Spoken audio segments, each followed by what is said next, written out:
Welcome to NewsHour. Baku Climate Action Week has just finished. 5 days that brought together leaders from government, business, academia, and of course, the United Nations. Organisers of COP29 in Baku and COP30 in Belém, Brazil, plus a wide range of experts from many other countries in between, all united by one task: turning climate ambition into intensive action now. And at the heart of it was Malini Mehra, Curator of Baku Climate Action Week and Chief Executive at Globe International. She's a scholar, CEO and organiser who's had a profound impact on turning ambition into action, whether here in Baku, London, Rio, or any one of a myriad of other projects where she's been a leading light. In this special interview, we ask what has made Baku's week different, what lessons can be drawn for regions facing the transition challenge, and how citizens can become partners in this fight against climate change. Well, Malini, it's great to sit down with you. We've been stood up together for most of the week, jointly emceeing this incredible event. Tell me about how this time it was different, how Baku Climate Action Week took a different approach this time. So first of all, we're still in the middle of it. Not quite in the middle, we're towards the end of it, so we're not quite finished. But it was different for a number of reasons. First of all, you and I were there together as MCs. It was a departure from the way we normally organize these events by having a member of the media sharing the pain and the joy. But in terms of the way we organized it, it was the same in a sense that we had the professional organization that we have in Baku. Yeah, the way in which we stretched it was we had new themes. So when we organize climate action weeks, we talk about it being whole of state and whole of society. So this year we had many more state departments who were involved. So that was very much a kind of whole of state for us. So we had the Labour Ministry, we had the Health Ministry, and traditionally for these kind of discussions, you invite the Environment Ministry, the Foreign Affairs, Economics, etc. So for us, it was important to stretch that envelope. Secondly, it was very horizontal. So we had a lot more engagement from different civil society organizations.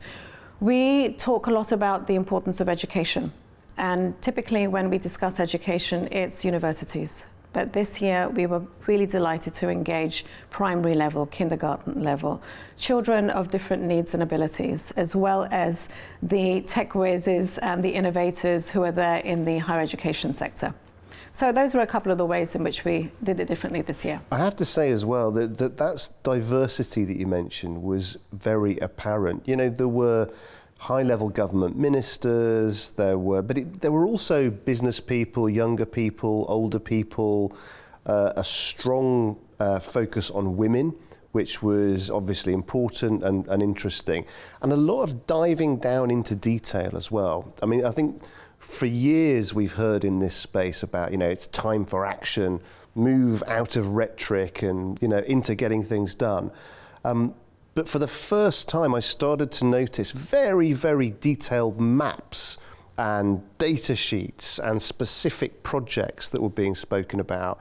And for me, that was definitely one of the highlights. Well, thank you for noting the diversity. That was very much by design. So we wanted to make sure that there were the people who typically take part in these kind of policy dialogues. So, you know, the former presidents, prime ministers, ministers, the current senior decision makers in a country, but also the people who are just getting on and doing stuff, the practitioners. So there were a lot more practitioners in the room from various different sectors. So, you know, from, as I've mentioned, health, transport, development, green finance, etc. We heard from them, and that's important because we are beyond the stage that we need another roadmap. We have those roadmaps. So COP29 last year was very clear about its action agenda. So when you have a presidency identifies its own priorities and sets that out as this is our action plan. We want to cover these kind of issues. And last year's, so the COP29 presidency last year had 14 key items on their agenda. And this year we heard not just, well, this is what we intend to do, but this is what we are doing. And so that's where the focus on action and implementation was very much visible and foregrounded this year. Yeah, I certainly noticed that. There was no sense of basking in the success of Baku, the Baku breakthrough, as it's been termed. And there were a lot of speakers that were saying very frankly, well, it's about what we can do now. It's not even about what we can do getting closer to COP30 in Belém. It's like, there are things to do now. We need to kind of get our, all hands to the pump, so to speak. There is, and this, it's very clear, you get the feeling being now in Baku, that last year was such a game changer. Organising COP29 meant that all government departments had been invited to contribute to this new green agenda. And what we saw is that there are some ministries and some sectors of the economy here who have been doing that for quite some time. Energy transition is taking place. It's been taking place over the last decade or so. So now it's reaching the point that the key people in the energy sector want to showcase what they're doing. For example, the success that they're having in reducing methane flares from oil fields, gas flares from oil fields, and the way in which they're bringing in new technology, satellite technology, for example, to help accomplish that. And then there were others who were just beginning that journey. Yeah, so I think in particular in terms of education. So we had a lot of emphasis on the need for knowledge, skills, values for a new world in which the workforce of today is going to look very different, what it's going to be like in the next 5 to 10 years with the advance of AI and digital technologies, So we're preparing for a new world. And I think that was very much the atmosphere that we had this year. It wasn't resting on your laurels. This is what we did last year. We're done and dusted with COP29. Let's move on to the next big conference. No, it is all about the legacy. It's all about putting the hard yards in and making sure implementation is happening and people can see the change. Yeah, and so many different areas, sectors focused on agriculture, water. I mean, water scarcity is a topic that's hit the headlines, but it's quite rare that people sort of go deep on the debate, on the discussion about how to solve the issue. There were experts talking not just about desalination, but about all sorts of other supporting initiatives that can really help make sure that this isn't the enormous catastrophic problem that it looks like it could be. Tell me about agriculture, tell me about water, and particularly the expertise that you've seen being developed in this region. So, smart strategies for managing the challenge of water security and agricultural security, because the two are very obviously linked, is something that we spent quite some time on last year, because it was part of the presidency's own action agenda. And this year, we heard of a number of advances, particularly in terms of collaborations with other institutions. So, for example, the Agro-Innovation Fund. There is the Agro-Innovation Fund in Azerbaijan. They spoke about the ways in which they're deploying new technologies, new strategies, engaging much more effectively with farmers. So how you can work upstream and downstream, how you can create tools that support farmers to understand when the weather is changing, when a particular crop needs to be planted in real time, to enable them to understand the developments that there are in helping them understand, for example, disease, pests, yeah? So there are new apps, that we heard about, and some of them are being developed by young people in Azerbaijan at the universities over here.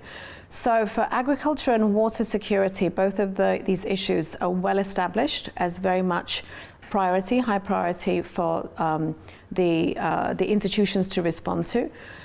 There was a lot of information and some very good practice shared there. What was new is the recognition that one can't succeed on either of these issues, particularly in terms of water resource management, because you are in a shared basin. So the issue of needing to work with your neighbor much more effectively becomes much more important. So there was greater attention to the networks that are now being established for managing this trans-boundary challenge. Yeah, and that's something that I've noticed living in Azerbaijan over the last year is the geography drives that geopolitical dexterity.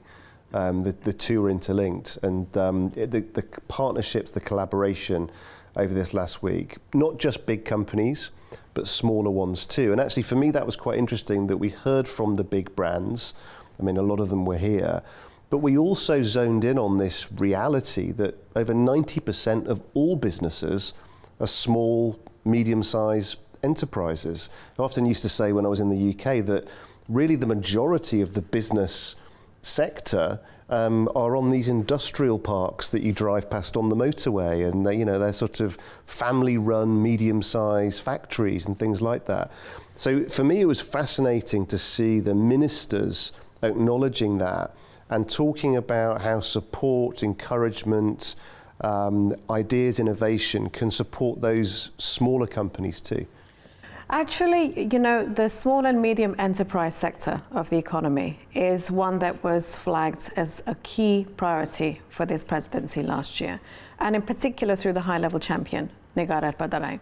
So these high-level champions, that they are responsible not for the negotiations, they're responsible for the engagement with the non-state actors. Well, actually, sorry to interrupt, one of the things I found out as well, which I perhaps should have realised sooner, is they actually have a lot of work to do. Yes, this is not just a grandiose... They're kept very busy. And the thing is, so they have a program of work, and they have a degree of flexibility for identifying what their priority is going to be. And what was quite remarkable about COP29 is that you had the high-level champion who made it very clear that her priority was in supporting the SMEs. Because as you say, they are in virtually every country the majority of enterprises. And they have typically been neglected in the climate discussion, because climate, the focus in terms of the private sector has been on the large companies. Because the assumption was, quite correctly, that they can make large-scale impact. Yeah, they can move faster than others, they have resources, they can work collectively, they have these long supply chains. But it's the small and medium enterprises that are the backbone of the economy. They're the ones that employ the largest number of people. They're the ones that families are reliant on for their livelihood security. So it was really refreshing to see this and to work with the COP29 high-level champion, with COBIA, which is of course the national federation, and we partnered very well with them when we organized London Climate Action Week, because there is now an international focus within the UN on supporting climate-smart SMEs. And actually this year, if you permit me, because you asked, so what's new and different? We brought over the COBIA equivalent from Brazil, SEBRAE. So this is a very large federation of SMEs in Brazil. They have a number of resources and ways in which they support small businesses in various different sectors. Yeah, so from manufacturing to agriculture to transportation to prepare for the climate transition, the energy transition, to manage their resources, including water, much more efficiently. So we were able to have that exchange between the incoming presidency and the current presidency and how they can support their businesses, their SMEs, much more effectively. And that was one of the highlights for me of this Baku Climate Action Week. And you mentioned London, you mentioned Brazil as well. London and Rio Climate Action Weeks, you've been at the heart of both of those two events as well as Baku. Are the events kind of connecting up in an effective way now? Have you noticed that the different events around the world are having a sort of synergistic effect on each other? Yeah, I mean, that's the intention. So when we started London Climate Action Week in 2019, so we've had our 7th London Climate Action Week this year, the intention was to work to support the COP presidency. So when we started it in London, it was the year that the United Kingdom hosted COP26. So we wanted to make sure that that policy dialogue, which typically is within the bubble, the climate bubble we call it, we wanted it to break out of the climate bubble. We wanted there to be a better, deeper public understanding of what it meant to host a COP and why it was important, and most importantly, how ordinary people could get involved in it. So that was the ethos behind London Climate Action Week, and it was one of the reasons why we were invited to partner with Baku Climate Action Week, because we wanted to use that as a mobilization moment, a focal point before the COP. And it turned out that it was a really ingenious way of engaging the multiple sectors in society. So we're doing that similarly with Brazil hosting the COP. We organized Rio Climate Action Week in August. And the ways in which they work together is that we very much want to build on one week to the next. So we look at it programmatically. So I mentioned the importance of the small and medium enterprise sector, because unless you're able to support those, you're really not going to have the cut through. You're not going to have the economic transition at scale where it matters. People can feel it. And so we had Sebrai also involved with us, so we had a complementary programming for both London and Rio, and we picked up on that elements of that in Baku. Now, having said that, it's very important to recognize that there are differences in every country. There are differences in every city. So there are particular demographics that are more engaged. There are particular sectors that are more relevant for that, for that country. So there is variation, and we welcome that variation. This week, we also have Bangkok Climate Action Week, which is taking place. So the key thing is that we have this momentum, which is building, that this is a global movement of climate action, which is now embedded in cities and in regions. And people are engaging in a way that they haven't before because it's present, it's near for them, it's meaningful for them. It's not a far off UN or an international event that they have no connection to. So we've made it more relevant for people's lives, I think. And some of the criticism that the movement has received in the past has been around this idea of it being high profile but low impact. From what you're saying, from what I've seen, we're now moving out of a period where any of that criticism could have been valid and actually starting to deliver impact on the ground right now, when and where it matters. Yeah, I mean, we're heading into our 30th COP30. So this is a discussion that's been taking place at the national and international level for many, many years. But why we were so keen to organize these climate action weeks is because too often it's remained at that level. It's remained at the national level. It hasn't come down to the state, province, or critically the local city or town level. And that's what we do. We bridge that gap by actually organizing these events and making it very easy for people to engage with them. Now, one of the things that's really important this year is that the national climate plans, which have been adopted since the Paris Agreement in 2015, actually have to embrace all economic sectors. And they have to engage all stakeholders. So this year at Baku Climate Action Week, we brought the citizen activists, the civil society organizations, together with the parliamentarians.